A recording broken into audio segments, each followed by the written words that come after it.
Welcome to the Spectrum of Health podcast. My name's Jav, and today, guys, we're going to talk about 3 ways you can make sure you do not fail with your New Year's resolution.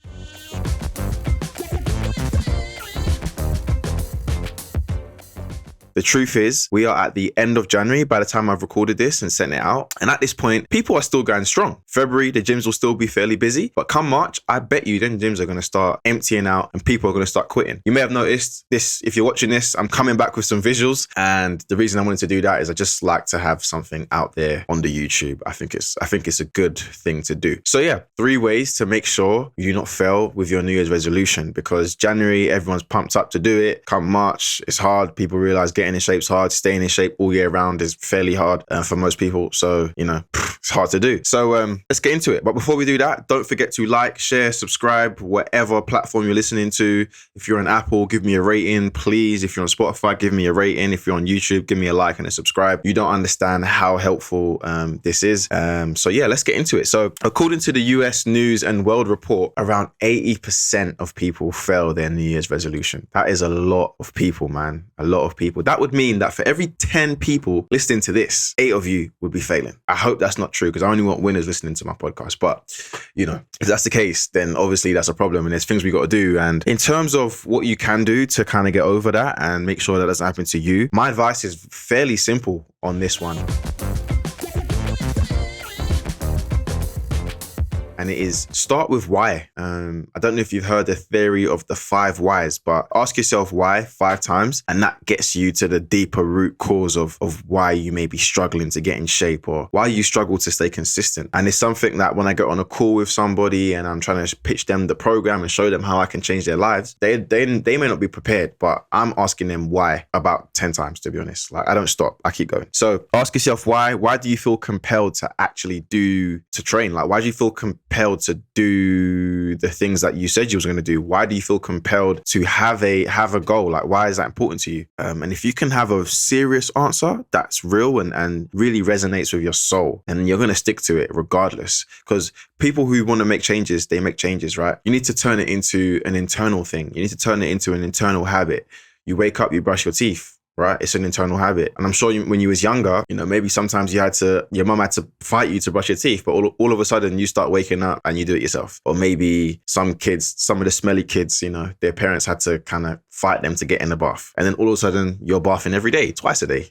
So, it becomes an internal habit, just like training. I like to hold people to such a high standard that we need to make it an internal habit when it comes to training. Another thing is, what made you pick that resolution? You got to think back to that time that you said, okay, it's December. I'm not feeling happy. I'm fat. I'm not happy with my stomach. I'm overweight. Why did you pick this?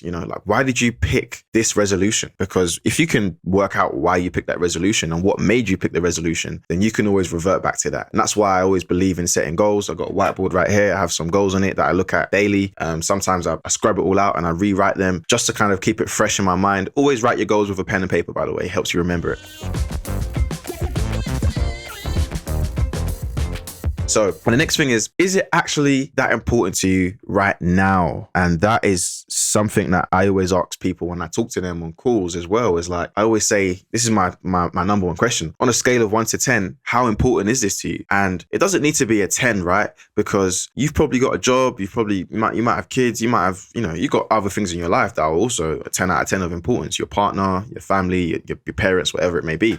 So it doesn't have to be a 10, but it needs to be at least a 6, 7, 8. I'd probably say 7 to 8, because it's your health, it's your life. And if you can maximize your energy, your performance, your confidence, it's only going to have a positive effect on all the other areas of your life. And I don't know about you, but I want to live a positive and energetic life that is fulfilling. So hopefully that's like my first kind of way that you can stick to it.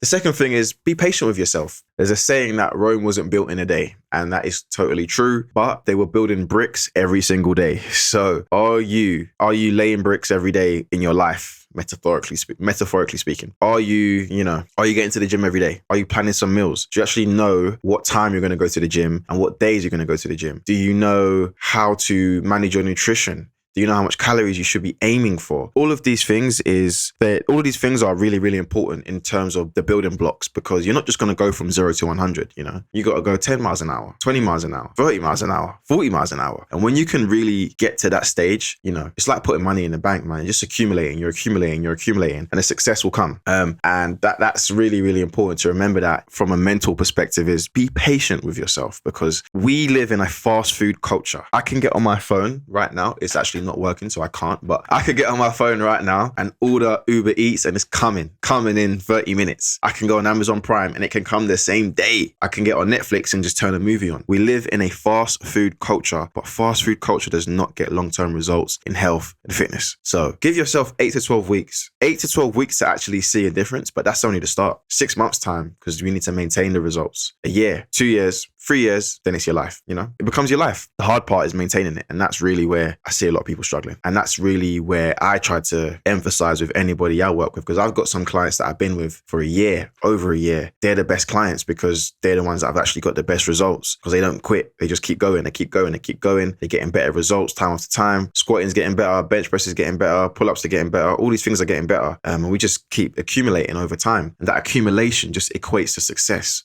When you quit is when you're no longer successful. And yeah, some people say, I can do it on my own. And you can, don't get it wrong, but you're never going to be as good. And that's just the facts.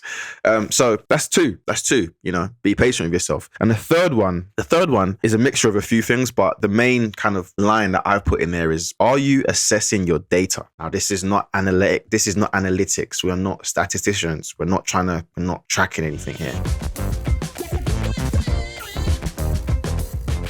But are you assessing your data? Because if you know the numbers, you can make predictable outcomes. If you know how much calories you're eating, you can know why you're gaining or losing weight. If you know how much sleep you're having, you can know how it's affecting your mood and your hormones. If you know how much workouts you've done, then you'll know why you are or you aren't successful. If you know how much weight you're lifting, you know how strong and how much muscle mass you could potentially be gaining or not gaining if you don't know how much you're lifting, right? So are you assessing the data? How much weight you've lifted, how much steps you've done, how much calories, how many meals you're having per day? And then alongside that, do you know what to do with the data? And that is where coaching comes in. If you have a coach who knows exactly what they're doing, if you have a coach that at least works with you and collaborates with you, if you have someone that gives you that external support, you can't lose in this game. You cannot lose. So that's really, really important. That's really, really important. But anyway, that's it. 3 quick things. So ask yourself why, assess the data, be patient with yourself. Those are the 3 main things I would really, really be thinking about when it comes to getting yourself in top shape and making sure you do not quit on your journey to your 3 years. To your New Year's resolution, sorry. Hope you guys enjoyed that one. Nice and quick, nice and short. Don't forget to like, share, and subscribe. I really appreciate all the support. You don't understand, even just one share, one like, it does a big thing for me. So good luck with your New Year's resolution. And if you need help, don't hesitate to reach out. And if you need a free fat loss guide, just check the description. I've got a free guide. It's the 8-step guide to burn belly fat for good. Honestly, probably the most comprehensive guide I've written in regards to losing belly fat, and it's very, very simple. And I've even got another free little giveaway for you. My Lean in 15 workout booklet is just 15-minute workouts for those of you guys that are too busy with work and kids and you need something short and sharp, couple dumbbells and resistance bands. You're good to go. All right, guys, peace.